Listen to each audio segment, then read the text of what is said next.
A Alemanha sediou a reunião do G20, que é o grupo dos 20 países mais ricos do mundo. O Papa Francisco mandou uma mensagem para os líderes.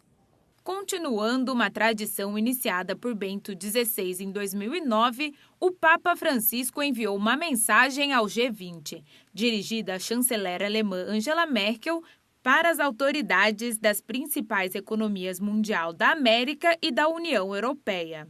Nela, o Papa propôs 4 etapas de ação para construir sociedades fraternas, justas e pacíficas, como já dizia em sua exortação apostólica Evangelii Gaudium. Primeiro, ele disse que o tempo é maior do que o espaço.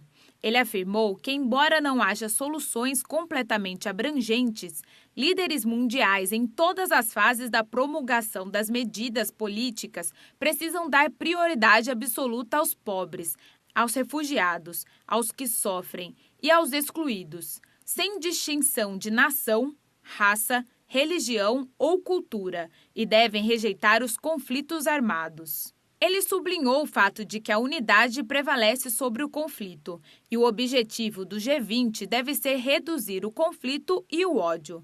O Papa também enfatizou que as realidades são mais importantes do que as ideias e as soluções simples são melhores do que as ideologias que trazem exclusão, desperdício e morte. Ele também pediu às autoridades do G20 para refletir sobre as economias mais fracas, que não estão representadas nos 90% da economia mundial. Embora tenham economias mais fracas, ele disse que ainda podem contribuir para o progresso de todos. O Santo Padre lembrou que o todo é maior que a parte. O Papa Francisco também mencionou e expressou sua preocupação com a terrível situação no Sudão do Sul, na bacia do Lago Chade, no Chifre da África e no Iêmen, onde 30 milhões de pessoas já morreram sem a quantidade de comida e água necessária para viver. Hoje tem mais uma reportagem para conhecermos os novos cardeais nomeados pelo Papa Francisco. Nós vamos ver a história do cardeal Luiz Ling, do Laos. Ele é o primeiro cardeal do Laos, um país onde os cristãos não são completamente livres para viver a fé. Ele é o primeiro cardeal de uma pequena comunidade católica, que representa menos de 1% de um total de 7 milhões de habitantes. A vida do cardeal Ling reflete a própria história do Laos.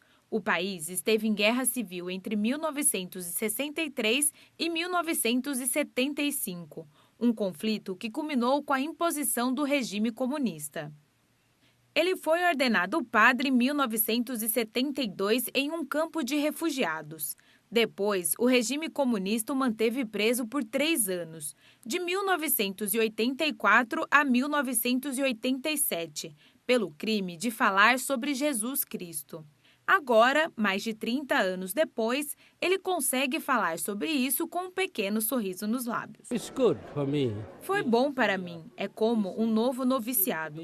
Sabe, parece ser uma formação para mim, porque eu aceitei a situação. Quando você aceita, fica tudo bem, sem problema, sem crise. Apesar de a liberdade religiosa ter melhorado um pouco no Laos, ainda existe um grande controle do governo, tanto para celebrações públicas quanto para atividades missionárias. No entanto, apesar das dificuldades, a comunidade católica está crescendo aos poucos. É um passo a passo na fé. Você também precisa provar se é fiel ou não. Então vamos ver, vamos passo a passo e seguimos em frente. O cardeal tem poucos colaboradores para quase 1.000 católicos em sua diocese. A equipe dele tem 7 padres, 9 religiosos e 16 religiosas. Ele falou sobre isso com o Papa na visita ad limina com os bispos do Camboja e Laos em janeiro deste ano. O Papa Francisco afirmou ter ficado profundamente emocionado com a história deste agora novo cardeal, que nunca se sentiu abandonado por Deus, mesmo durante a prisão. Um centro de cuidado a crianças com necessidades especiais na Croácia oferece um tratamento diferenciado aos pequenos, a carinhoterapia, uma recomendação do Papa Francisco. Esta é uma história, acima de tudo, de amor. Amor que é dado sem esperar nada em troca. A história de um lugar onde pessoas se deparam com doenças e deficiências. Em 1998, antes de se ordenar, um jovem italiano descobriu um lugar que mudou a sua vida para sempre. Um castelo que foi transformado em um lar para crianças e jovens portadores de deficiências. Anos atrás, essa era uma casa sombria em que muitas crianças passavam dias em suas camas sem sequer ver a luz do sol. A guerra na Iugoslávia tinha chegado ao fim e estes pequenos, cerca de 120, estavam entre os esquecidos. Eram crianças e órfãos abandonados por seus pais. Fiquei muito comovido porque não estava preparado para estar com crianças doentes. Mas eu soube no primeiro momento que aquele era o lugar onde eu deveria passar parte da minha vida e oferecer parte da minha energia e, acima de tudo, parte do meu amor a Deus. O que um dia foi um lugar de sofrimento transformou-se em um lugar cheio de vida, com parque, elevador e dependências luminosas. As instalações são simples, mas mudaram a vida dessas crianças. O centro está localizado em Gorja Bistra, uma cidade na Croácia, e é o coração da fundação que recebeu o nome de O Jardim de Rosas Azuis, ou seja, as rosas menos comuns e, portanto, as mais especiais. A iniciativa do sacerdote é apoiada por milhares de voluntários que oferecem seu tempo e energia às crianças. Apesar disso, os voluntários contam que eles próprios são os mais beneficiados. Chegamos aqui com vontade de ajudar, oferecer um sorriso, oferecer ajuda básica ou mais complexa. Mas voltamos para casa com a sensação de termos recebido muito mais do que oferecemos. Torna a casa consci di aver ricevuto molto più di quello che si è dato. O mais bonito é que nós, os voluntários, com um simples passeio ou gesto de carinho, podemos fazer o dia deles mudar.